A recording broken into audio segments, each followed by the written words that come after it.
Suya qatırıq 200 qram kərə yağı,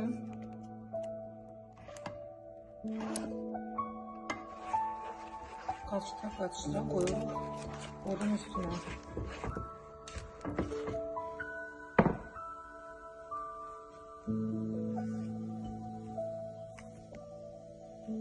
Odun üstünə götürürük və 9 qram soda qatırıq. Tez başlayıb qarışdırmağa.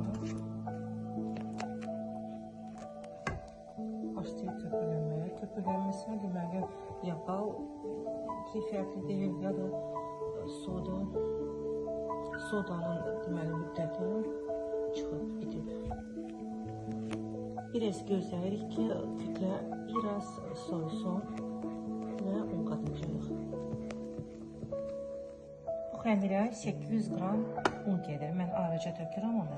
Amma sonra biraz unu qoyuram qırağa ki, xəmiri yoğurduqca baxacağım, çatacaq. Bəlkə belə olar ki, biraz un az gedəcək. Ortasını belə açırıq. Və tökürük balı. Qab biraz balacadır, nəticədən biraz qaçışdırıb qatacağım qazana. Nəticədən qazana tökəcəm.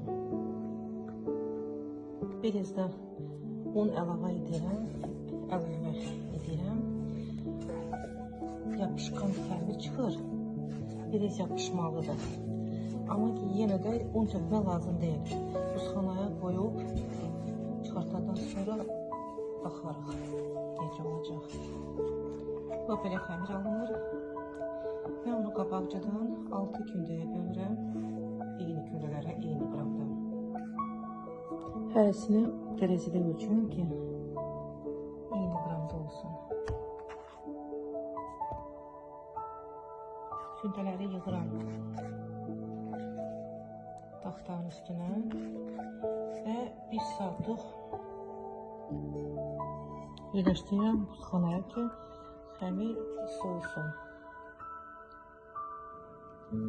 Xəmiri buzxanadan çıxartdım. Belə açıram.